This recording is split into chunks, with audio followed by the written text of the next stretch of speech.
Aujourd'hui, nous restons toujours dans notre sous-thème, pardon. Passons à l'autre bord, mais le sous-thème, c'est les ambitions spirituelles. Amen. Les ambitions spirituelles. Quand on est dans la maison de Dieu et qu'on refuse d'être spectateur, ça veut dire que nous avons commencé à être ambitieux. Ça veut dire quoi? Ça veut dire que nous nous disposons à servir Dieu. Mais maintenant, comment toi tu voudrais servir Dieu? C'est un peu comme les enfants qui sont à l'école. Si tu demandes à chaque enfant, qu'est-ce que tu aimerais faire dans l'avenir? Chaque enfant a quelque chose. On va faire une expérience. Quand toi tu aimerais faire quoi? La dernière fois tu m'avais dit rien. Je pense que cette fois-ci ça a changé. Tu aimerais devenir quoi dans la vie? Il veut devenir avocat. Gabi, tu veux devenir quoi? Lui, grand joueur. Grand joueur de quoi? De football. Prince, tu veux devenir quoi dans la vie? Il veut travailler au port. Ange, être docteur, donc en médecine. Alice, procureur, donc magistrat, international procureur. Qu'est-ce que toi, Emma, tu aimerais devenir quoi? Footballeur. Docteur. Restez là. Tu aimerais devenir quoi? Philolette. Voilà. Est-ce que vous voyez? On appelle ça une ambition. Et nous tous qui sommes ici, chacun, à cet âge-ci, voulait devenir quelque chose. Amen. Maintenant, qu'est-ce que tu fais pour pouvoir devenir ce que tu veux être? C'est de ça qu'il s'agit ici. C'est la même chose dans l'œuvre de Dieu. Comme tu es là, tu veux devenir quoi? Comment est-ce que tu veux mettre les batteries en marche pour que tu deviennes cela dans le service de Dieu? Je voudrais dire que être à l'église ne veut pas dire que tu dois être seulement prophétesse, que tu dois être seulement pasteur, que tu dois être seulement apôtre, que tu dois être... Non, c'est pas ça. Amen. Il y a les gens qui ne sont pas appelés à être ces choses, mais qui servent dans l'œuvre de Dieu. Je voudrais d'abord qu'on comprenne ça comme ça. Si tu dis que tu es avocate, tu sers Dieu dans ton domaine. C'est toujours un service. Alléluia. Tu travailles au port, que peut-être tu es douanier. Tu sers Dieu là-bas, dans l'intégrité. Dans quoi? Ce n'est pas que parce que tu crois qu'au port, tout le monde a les voitures. Tu ne sais pas comment on a les voitures là. Amen. Si tu dis que tu veux être docteur en médecine, tu sers Dieu là-bas. Et ça va impacter l'église. Et quand on comprend quelque chose, le service, une ambition. Donc l'ambition, ce n'est pas de devenir seulement pasteur. Non, ce n'est pas de ça qu'il s'agit. Mais qu'est-ce que tu vas faire pour que la bonne nouvelle de Christ soit annoncée et pour que beaucoup de gens puissent se convertir? Ça ne dépend donc pas du fait que tu sois pasteur, apôtre et autres. Non, ça dépend du fait que tu sois un vrai disciple, mais qui a une ambition. Parce que rien ne vous est limité. Est-ce que quelqu'un comprend? Rien n'est limité à un disciple. Si c'est pour prier pour les malades, tout le monde prie pour les malades. Ce n'est pas seuls les pasteurs qui guérissent les malades. En tant qu'enfant de Dieu, vous priez. Amen. Tu peux avoir les visions qui peuvent aider, mais sans toutefois être pasteur ou prophétesse. Alors, il est donc très important de se fixer les objectifs, être ambitieux. Que quand tu viens ici, ou que tu iras ailleurs, pour les jeunes filles qui iront en mariage, qu'il y ait un impact de ton service là où tu es. Ça s'appelle une ambition. Est-ce que tu aimerais que, si tu prends la Bible pour l'expliquer, que ce soit bien fait? Voilà une ambition, voilà une piste. C'est que tu ne t'amuses pas avec ton étude et la connaissance biblique, donc la doctrine. Toi, ta recherche est que non, tu cherches tout le vrai. Le service. Toi, tu n'es pas pasteur, tu n'es pas pasteuse, parce qu'on les voit aujourd'hui. Mais toi, tu rends service seulement. Même comme Jésus, on dit que quoi? Jésus avait des femmes qui accompagnaient son ministère. Donc, toi, tu finances seulement. Sans influencer. Parce que c'est comme ça que les gens font. Dès que la personne commence à influencer, elle influence la vision. Ou il influence la vision. Donc, comme moi, je donne l'argent, c'est à moi de prendre les décisions. Non, tu as raté. Ce n'est pas ça l'ambition. Donc, il y a les gens comme ça que leur argent, c'est de mettre ça dans l'œuvre de quoi? L'œuvre de Dieu. Mettre l'argent. Construisent les églises, donnent aux pasteurs. Lui n'est pas dedans. Qui construit une église, il te donne. Il part. C'est une ambition. Il peut construire l'hôpital. L'hôpital est donné. Alléluia. Comment toi tu voudrais donc avoir les ambitions spirituelles? Et là, ça va permettre qu'on puisse voir ta croissance, ton développement spirituel. Très, très important. Et pour cela donc, un ambitieux, je l'ai dit, se fixe des objectifs. Il cherche toujours le niveau le plus haut. À atteindre le niveau le quoi? Le plus haut, l'abondance et la plénitude. Un ambitieux. Il me souvient, moi j'étais petit, eux, ils étaient devant nous. Il y avait une fille, on l'appelait, elle est aujourd'hui en France, n'est-ce pas? Elle, voilà. Il y a même trois, même la petite Ngomiyem là.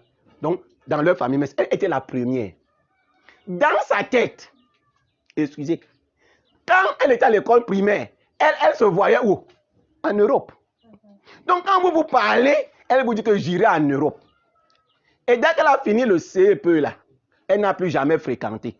Sauf que les années qui venaient, on ne sait, moi je ne sais pas comment elle a fait. Elle s'est retrouvée où? En Europe. Et elle vit là-bas. L'ambition. Aujourd'hui, on condamne l'immigration clandestine. Mais il y a les ambitieux là-bas.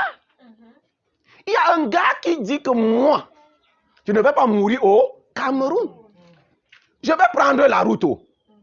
Mais en tant qu'un ambitieux, il prend vraiment la route et il part et il arrive. Hein?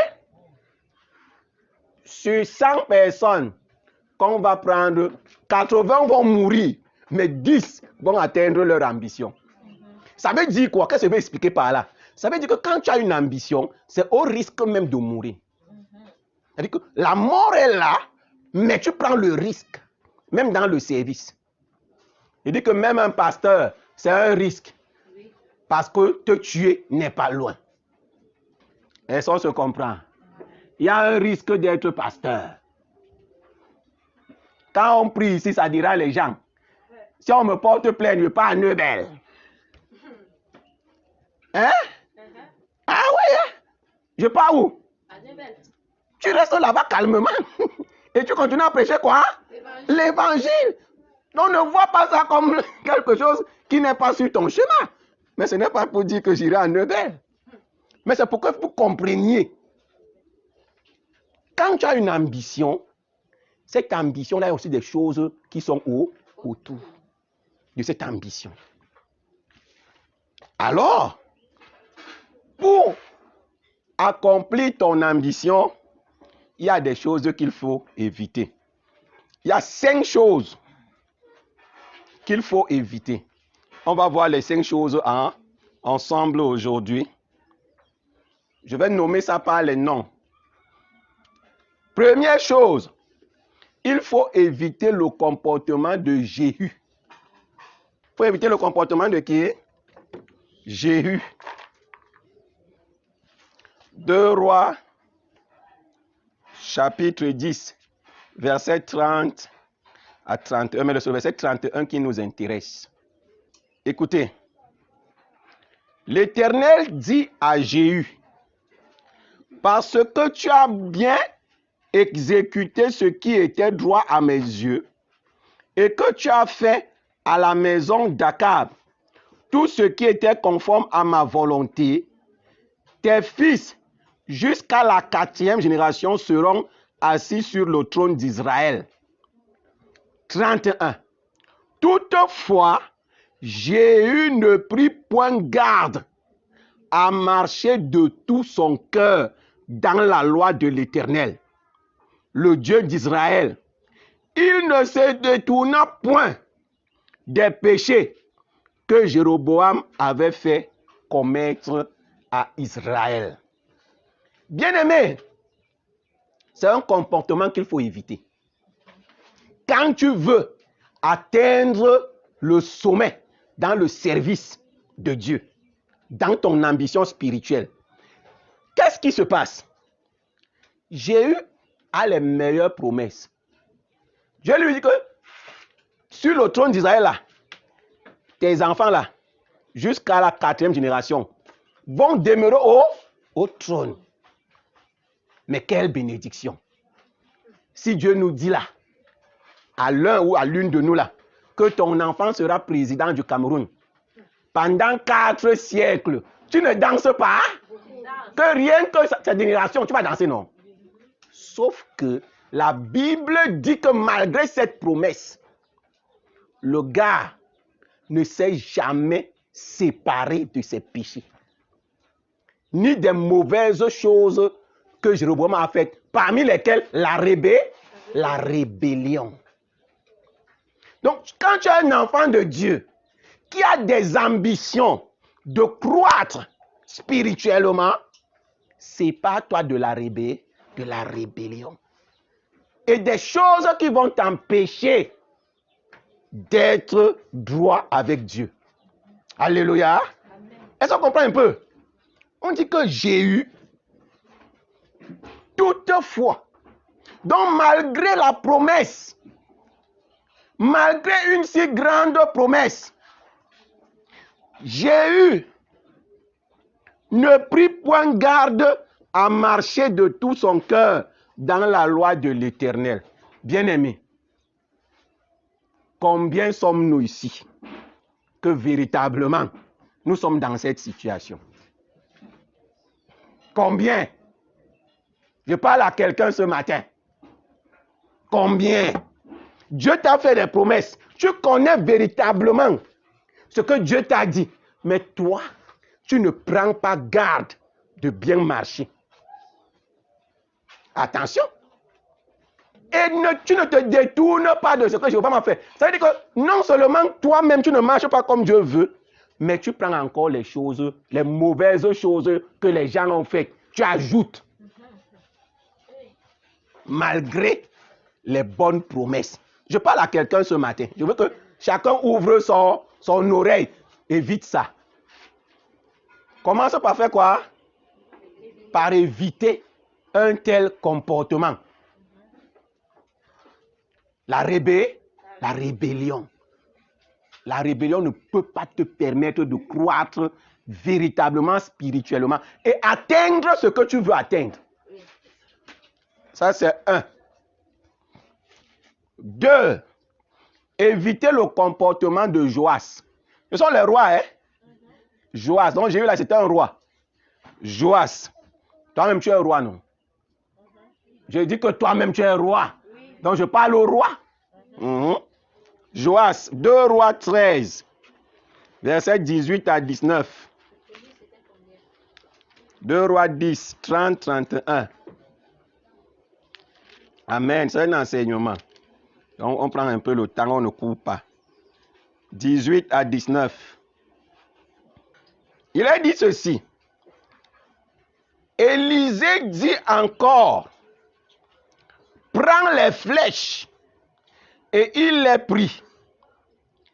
Élisée dit au roi d'Israël, frappe contre terre.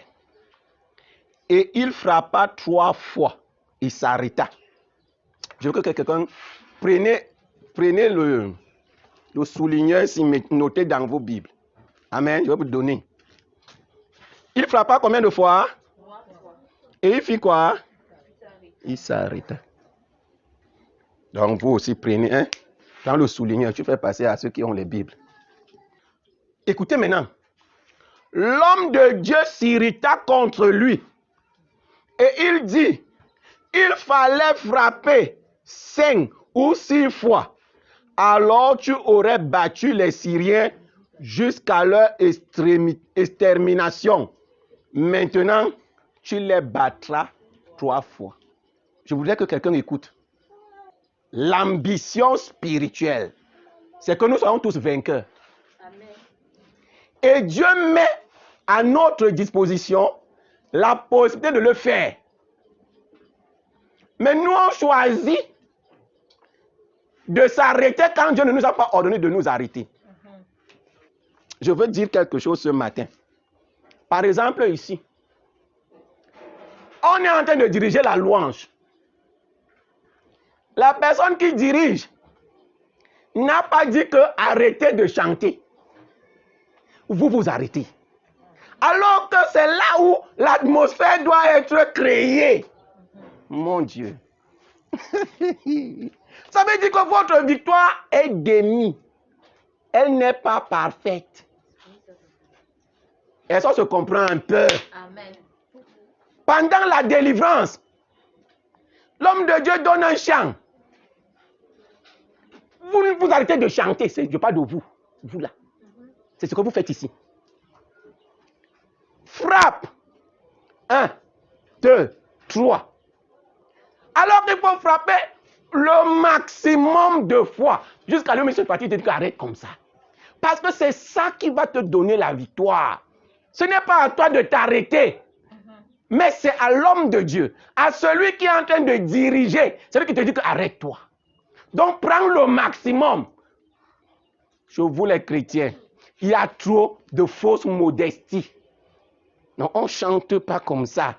On chante un peu. Tu chantes un peu quand tu as demandé de t'arrêter. Et pourtant, au bout de ce chant, il y a peut-être une expression qui va faciliter le mouvement de l'esprit. Parfois, on n'atteint pas ce niveau. Amen. On n'atteint pas quoi? Ce niveau. Joas. On lui donne que, ok, il est venu voir l'homme de Dieu. Il veut la victoire. Oui. Prends les flèches. Fais quoi? Frappe. Il frappe, pape, 3 fois. Il s'arrête. L'homme de Dieu lui dit que, ouais, si tu avais même frappé 5 à 6 fois, tu aurais exterminé les Syriens. Maintenant, tu vas vraiment les gagner comment? 3 fois. Donc tu ne les extermineras pas. Bien-aimés, combien de combats non terminés nous avons? À cause du fait que nous manquons d'ambition, d'abondance et de plénitude. Je veux, tu dois vouloir beaucoup. Amen. Je dis que tu dois faire quoi? Vouloir beaucoup. Dieu veut que tu veuilles beaucoup. Si tu veux même toute la force de Jésus, demande ça. Donne-moi juste un peu. Salomon avait demandé la sagesse. Donc moi aussi, je demande juste la nourriture. Attends. Tu as demandé la nourriture, tu ne demandes pas l'argent, pourquoi? Demande aussi l'argent pour vivre. Demande aussi la bonne vie de tes enfants. Demande tout. C'est à Dieu de choisir maintenant de te donner ce qu'il va te donner. Ce n'est pas à toi. L'esprit de joie. Tu tapes un peu. Tu te limites. Je veux dire à quelqu'un, arrête la limitation. Amen. Arrête quoi? La limitation. Bien aimé, je sens comment je suis en train de vous dire ça et que ça passe. Arrête quoi? Ne te limite pas. Hey. Dieu t'a dit, toi tu es toujours que moi je fais comme ça. Non, Tu es en train de te limiter. Je parle à quelqu'un ce matin. Amen. Amen. Qu'est-ce que je suis en train de vouloir dire ce matin? Frère, frappons. Je dis comment? Frappons. Les prières qu'on a commencées ici, on ne va pas laisser. Amen. Les prières qui ont déclenché tout ce qui se passe ici dans ce quartier ici, on ne va pas laisser. On va faire comment? On va continuer. On va continuer jusqu'à continuer. On ne va pas laisser. Parce que notre Dieu nous a donné la possibilité. Et j'ai découvert que nous sommes forts en prière. Amen. Frère, nous sommes forts. Yes. Yes. Ne regardez pas votre nombre. Ne vous regardez pas. Mais quand on prie ici, les choses arrivent. Amen. Alléluia. Amen. Pourquoi donc ne pas utiliser ça comme notre arme? Pourquoi donc abandonner notre prière? Voilà. Ah, dis donc que quelqu'un comprenne quelque chose. Amen. Je dis, on va faire quoi? On va frapper. On va frapper. On ne va pas s'arrêter. Même à la maison, ne fais pas quoi? Ne t'arrête pas là-bas. Le service de Dieu n'est pas seulement ici. Quand tu rentres chez toi, continue là-bas. Amen. Alléluia. Amen. Il dit frappe contre terre. Et il frappa 3 fois, il s'arrêta. Bien-aimé, ne t'arrête pas. Ne contrôle pas l'Esprit de Dieu. Amen. Ne contrôle pas. Laisse-le travailler. Oh. C'est pour ton bien. L'Esprit de Dieu ne viendra jamais pour te faire du mal. Toujours pour te faire quoi? Du bien. Toujours. Joas. Non. Moi, je vais faire comment? Je vais taper. Ça va faire comment? Non. Alléluia. Il faut faire très, très attention. Maintenant, il y a le comportement d'Amatia. Voilà. Il faut éviter le comportement d'Amatia. Amen. 2 Chroniques 25, verset 2. 2 Chroniques 25, verset 2. Comportement d'Amatia. 2 Chroniques 25, verset 2. Quelqu'un comprend l'œuvre là? On va commencer par le verset 1. Amatia devint roi à l'âge de 25 ans. Et il régna 29 ans à Jérusalem. Sa mère s'appelait Joadan de Jérusalem. Il fit ce qui est droit aux yeux de l'Éternel, mais avec un cœur qui n'était pas entièrement dévoué. Alléluia! N'ayons pas le comportement d'Amatia. On dit bien que quoi? Il fit tout ce qui était quoi? Droit aux yeux de Dieu. Mais son cœur n'était pas totalement dévoué. Frères, sortons de la forme. Passons au fond. Donc, accompagne tes actions de ton cœur. Il faut que tu le fasses avec tout ton cœur. Il faut dévouer ton cœur. Ce n'est pas que tu es ici. Tout le monde voit comment tu chantes. Tu tombes, les larmes coulent. Alors qu'au fond de toi, tu n'es pas là. Hein? Tu sais ce que tu as fait hier comme mauvais comportement. Tu viens maintenant, tu veux montrer aux gens. La volonté de Dieu, c'est que nous puissions pleurer, c'est vrai. La volonté de Dieu, c'est que nous puissions chanter, c'est vrai. Mais est-ce que tout notre cœur est là? Est-ce qu'on le fait entièrement? Est-ce que ce service que nous rendons, évitons ce comportement? Se dévouer le cœur, donnons nos cœurs à Dieu. Amatia n'a pas donné son cœur. Ce n'est pas venir ici le dimanche qui est le plus important. Ce n'est pas rendre service ici qui est le plus important. Mais il faut que tu rendes service avec tout ton cœur. Parce que si la parole de Dieu a noté ce comportement d'Amatia, c'est qu'il y a un problème. Les offrandes, tu les donnes. La dîme, tu donnes. Les actions de grâce, tu fais. Tu organises même les événements. Mais ton cœur n'est pas là. Totalement. Je veux que quelqu'un dise, je veux changer. Donnons notre cœur. Il faut éviter un tel comportement. Si Dieu en parle, ça veut dire qu'il y a ce comportement parmi nous. Mais il faut que ça quitte. Ça s'appelle faire l'œuvre de Dieu avec négligence. Il y a les détails auxquels tu n'y vas pas en profondeur. Non, non, non, non.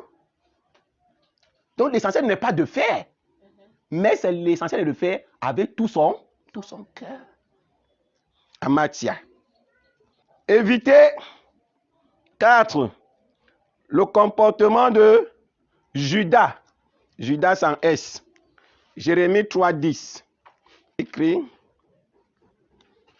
On peut commencer même par le verset 9, n'est-ce pas?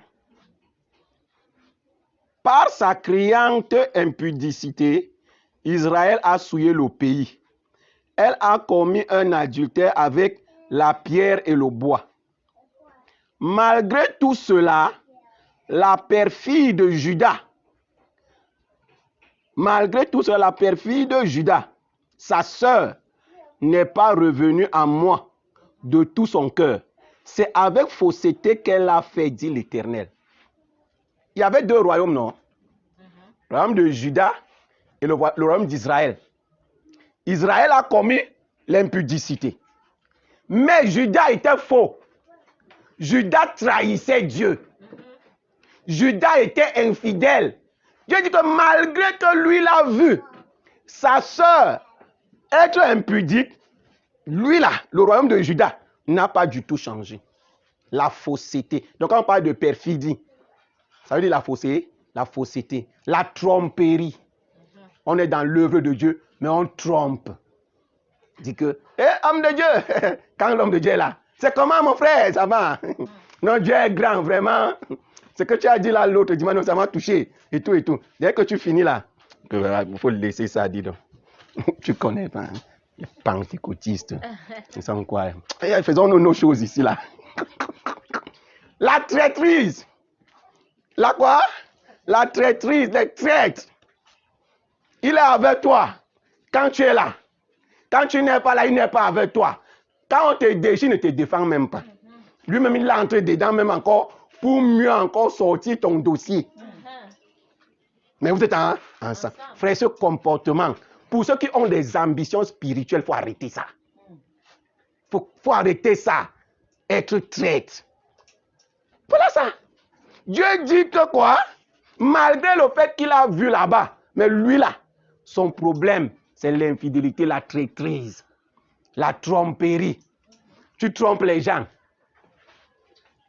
Il y a un chant que vous avez donné là tout à l'heure.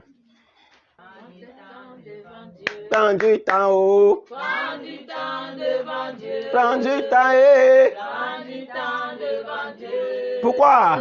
Il est la réponse, la solution à tout. Prends du temps devant Dieu. C'est prophétique. Prends du temps. Arrête la traîtrise, frère. Si nous disons que nous sommes une église, même si j'entends qu'on veut faire quelque chose à Joseph, même si Joseph n'a pas raison, je le défends d'abord. Parce que c'est ça d'abord. C'est que devant les gens, là dehors, je vais vous dire que ce qu'il fait là n'est pas faux. Mais après, lui et moi, on va gérer ça à l'intérieur. Mais pas que dès que les gens sont assis, on déchire. Toi aussi, tu fais quoi? Ce n'est pas bien. C'est la traîtrise. Et dimanche, on va dire ici que, oh, saluez-vous entre les frères. Oh, bien-aimés dans le Seigneur. Oh, alléluia. Dieu est grand. Pendant ce temps, dès que l'église sort, tu as vu Kevin? Il vient à l'église avec le pain. N'est-ce pas? C'est son bonbon. Il consulte un bonbon. Tu viens de cogner ta tête jusqu'à lui faire la collade. Tout le monde a vu que non, tu l'aimes. Il voit le bonbon par derrière. C'est le bonbon qui lui a prescrit le pain là. Trompe. Tu trompes qui? Tu te trompes toi-même. Tu te trompes comment? Toi-même. Il faut arrêter ça. Judas. Judas. Alors que son nom veut dire louange. Mais regarde, traître. Perfide. Alléluia. Très mauvais comportement. Maintenant, on va aussi parler un peu de l'infidélité d'Israël. Alléluia. L'infidélité maintenant d'Israël. Ça, c'est 5 pour terminer. Osée, chapitre 10.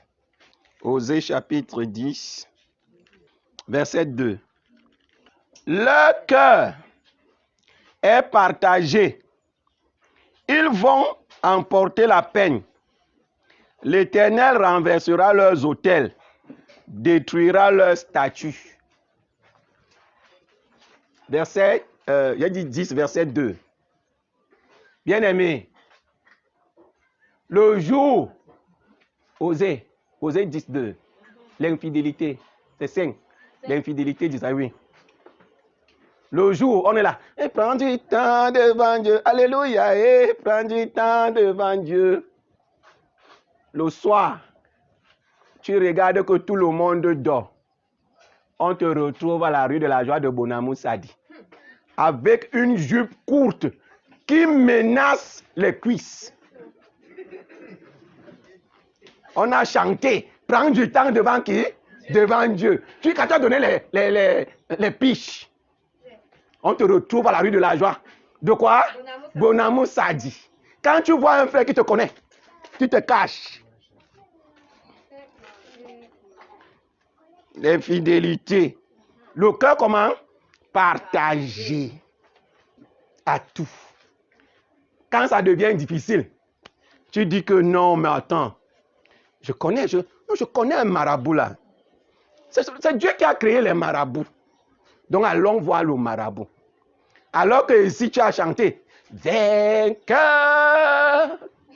vainqueur, toujours vainqueur, vainqueur en Jésus. Tu as chanté jusqu'à les gens ont dit alléluia. Donc ton Jésus n'est vainqueur que devant les gens. Quand ça devient compliqué, le marabout est maintenant plus que Jésus. Seigneur. Le cœur quoi? Le cœur partagé. C'est être infidèle. Il y a tellement de choses qu'on peut dire. Les comportements, les sacrifices. On te lave. On te verse le sang de la poule sur la tête. Tes affaires ne marchent pas. Ah non, mais dis donc, je connais une femme à Kekem. Alors, c'est toi qui payes tout. Tu arrives. On dit que donne la poule blanche. Apporte les chaînes, les marmites. Tu achètes ça. On te verse le sang sur la tête. Dimanche, tu viens. Parce que pendant que tu partais, Dieu t'a donné l'avertissement. La roue s'est percée 3 fois. Tu viens témoigner. Alléluia! Bien-aimé, l'an du Seigneur, Dieu est grand. J'ai fait un petit voyage là. Vraiment, Dieu nous a sauvés. Dieu nous a sauvés vraiment. La roue s'est percée 3 fois. Mais notre Dieu était avec nous. Alléluia! Tu pars t'asseoir. Tu ne dis pas ce que j'ai fait. Tu ne dis pas qu'on m'a lavé. On m'a versé le sang des animaux sacrifiés sur la tête. Mais ce qui est sûr, les hommes qui sont là, tu crois les tromper, mais tu ne trompes pas Dieu. Amen. Les hommes, non, ils ne vont pas voir. Mais ce qui est sûr, ça va se dévoiler. Tant que tu seras parmi les saints, ça va se dévoiler. Alléluia. Frère, c'est sérieux ce matin. Amen. Amen. 2 Rois 17, 7. Toujours dans cette infidélité-là. 2 Rois 17, 7. Il faut revoir ta marche, frère. Quand Dieu parle comme ça, là, ça veut dire que tu dois revoir ta marche. Amen. Il est mieux de mourir entre les mains de Dieu que de mourir entre les mains de Satan. 2 Rois 17, 33, 22. 17, 22 plutôt. Les enfants d'Israël s'étant livrés à tous les péchés que Jéroboam avait commis, ils ne s'en détournèrent point. Ils ne firent pas quoi? Ils ne s'en détournèrent point. On parle. Le message sort tous les jours. Frère, change ta façon de marcher. Jamais. C'est l'infidélité. Toi, tu continues, tu fonces même encore. Et tu t'enfonces même encore. Frère, attention. 1 Corinthiens 10, verset 21.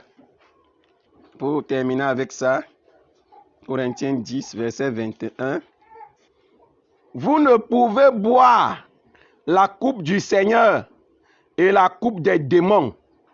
Vous ne pouvez participer à la table du Seigneur et à la table des démons. Frère, quelqu'un qui a une ambition spirituelle avec Dieu, méfie-toi. Quand on va faire la Sainte Seine là, toi-même mets-toi de côté. Tu ne peux pas être en train de manger à la table de Dieu et en même temps, tu manges à la table des démons. Ce n'est pas bien et ce n'est pas normal. On n'est pas neutre. Soit on est avec Dieu, soit on est avec le diable. C'est ce que Israël faisait. Trop infidèle. Si c'est bon ici, là, il est là. Là où c'est bon là-bas, il est là-bas. Ça ne lui dit pas où, quelles sont les pratiques. Est-ce que c'est les pratiques qui sont approuvées et éprouvées par Dieu? Ce n'est pas son problème. Son problème, c'est qu'il est là. Amen. Donc, bien aimé, je voudrais donc entamer juste un peu comment avoir une ambition spirituelle. Et là, on va parler de l'ardeur. Quelqu'un qui veut avoir une ambition spirituelle doit avoir ce qu'on appelle ardeur. Ardeur veut dire que tu dois être passionné, n'est-ce pas? Et déterminé. Deux choses fondamentales. Si tu veux être vraiment bien assis, tu dois aimer ce que tu fais. Tu dois faire quoi? Aimer l'ardeur. Si tu n'as pas l'ardeur, tu n'es pas déterminé, frère, tu vas rester en route. Parce que quand tout le monde aura abandonné, toi aussi tu abandonneras. Mais alors que quelqu'un qui a l'ardeur, il n'abandonne jamais. Parce qu'il sait ce qu'il est en train de faire. Luc chapitre 13, verset 24 nous dit: efforcez-vous d'entrer par la porte étroite. Car je vous le dis, beaucoup chercheront à entrer et ne pourront pas. Frère, entrer par la porte étroite, c'est accepter la douleur et la souffrance. Dans l'abstinence des choses dont on avait eu l'habitude de pratiquer. C'est là où on va entrer par la petite porte. Elle est étroite. Et elle est sélective. Quand tu veux passer par cette porte-là, frère, tu t'abstiens de beaucoup de choses. Tu t'abstiens de la traîtrise. Tu t'abstiens de l'infidélité. Alléluia. Tu t'abstiens de tout ce qu'on a dit en haut tout à l'heure. La perfidie. Tu décides de quitter ces choses. Mais ça fait mal. C'est pour ça que la porte est petite. Pour que ceux qui ont pris la graisse, c'est une situation spirituelle. Hein. Les gens qui ont la graisse, spirituellement, la graisse n'est pas bien. La graisse est une mauvaise chose. Amen. Donc, tu ne peux pas entrer là-bas avec tes péchés là. La porte là va te caler. Tu vas te bloquer. Mais beaucoup chercheront à entrer. Et ils ne feront pas quoi? Ils ne pourront pas. Alléluia. Dieu t'attend là à ce niveau. Il dit bien, efforcez-vous. On ne fournit pas les efforts sur ce qui est facile. Est-ce qu'on se comprend? Donc, quand on dit efforcez-vous, parce que c'est difficile, ça te fait rentrer dans ce qu'on appelle l'état d'abstinence. Quand nous, on venait de croire, il y avait que mon grand-père, c'était quelqu'un qui faisait les pièges. Et il attrapait beaucoup les viandes. Maintenant, on vient de croire, on nous dit que on ne mange pas la viande étouffée. Donc, il faut toujours égorger la viande avant d'en manger. Mon grand-père, même quand il égorgeait, il disait que c'était étouffé. Pourquoi tu ne manges pas? Mais on était obligé de ne pas manger parce qu'on voulait plaire à notre Seigneur. Et c'était une douleur. Pendant que toi, tu manges la sauce simple, les gens ont la viande croque, croque, croque. Les autres te diront les oreilles. Mais tu te forces parce que tu veux plaire à qui? À ton Seigneur. Sauf que il y avait une autre lumière qu'on n'avait pas et qu'on a pu découvrir après. Si tu pars chez quelqu'un, la personne te sert et qu'il y a la viande dedans, ne demande pas à la personne que elle a été égorgée ou n'a pas été égorgée. Dès que tu as demandé, ça ne mange plus. Alléluia. On te donne, tu bénis, tu sanctifies. Mais si tu sens au fond de toi qu'il ne faut pas manger, ne fais pas quoi? Ne mange pas. C'est ce que la Bible dit, non? Voilà la lumière que nous, on n'avait pas. Dès que tu arrivais quelque part pour montrer ta sainteté, on te donne un plat de hérisson ou de pangolin. Le pangolin est là avec sa queue. Ouais, Seigneur. Hein? Maman, la viande là, on a égorgé ça. Parce que non, c'est étouffé. Oh, merci, merci. Non, on ne demande pas. Mais si ton cœur te convainc de ne pas manger, ne fais pas quoi? Mais ne demande. C'est ce que la Bible dit, ce n'est pas moi qui dis. C'est la sagesse. Alléluia. Donc, il y a ce qu'on appelle la douleur d'abandonner les choses qu'on aimait. Il y a beaucoup de choses qu'on aime, mais qui sont contraires à la parole de Dieu. Les abandonner n'est pas facile. Mais à cause de la porte et à cause du fait qu'on doit s'efforcer, on abandonne. Alléluia. Toujours chercher, quand on a les ambitions, à être le meilleur de son secteur. Un ambitieux fait quoi? Cherche toujours à être le meilleur de son secteur. Si tu dis que tu es prophétesse, sois la meilleure des prophétesses. Si tu dis que tu es chantre, sois la meilleure des chantres. Si tu dis que tu es apôtre, sois le meilleur des apôtres. Cherche toujours à être le meilleur. Alléluia. Ça ne veut pas dire que plonge la main pour que les gens t'apprécient. Non. Mais comporte-toi pour que Dieu te charge.